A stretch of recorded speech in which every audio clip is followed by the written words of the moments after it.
we talked about some of the emotions and the characteristics behind financial stress, but some of the things that you can, we talk about on day-to-day on practice, what you can do for your own practice to do this. And so one is actually preparing monthly financial statements. And so a lot of times when you talk to small practitioners, they want to just do once a year accounting, be done with it.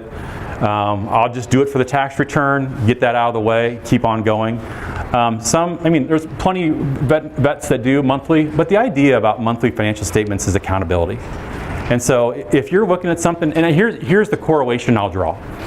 So when I go home, I try to get on the scale every day, right? If I go 2 weeks without getting on the scale, or 2 months, usually the next time I get on that scale, it's a lot worse than if I would have got on it sooner. And so I think I read somewhere, and I don't know if this is true or not, but if you get on the scale daily, you're likely to weigh 5% less than if you don't.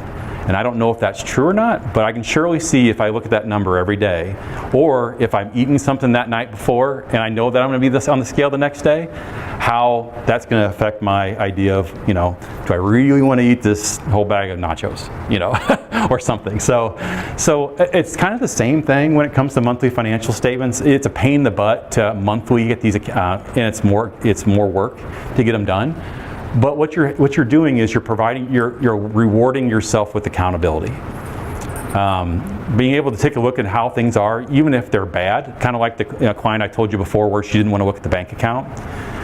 Even if it's a bad story when you're looking at financial statements, the idea is that it's making you make a choice and making you come up, look at the truth of what's going on. It also, one other thing about financial statements and having them monthly instead of annually is if there's something going wrong in March, you don't have to wait until December to really look at it and analyze it. It's kind of the reverse of that whole head in the sand approach to looking at your finances. Just one other thing on the financial statement piece is if you're working with a peer group, which I suggest, if you're looking to really improve your practice, but if you're working with a peer group, or if you're just working with a CPA or somebody or a practice advisor, they're going to need monthly financial statements anyway. There's so many reasons you would need to have good financial statements if you're looking to sell your practice, if you're looking to if somebody's looking to buy your practice.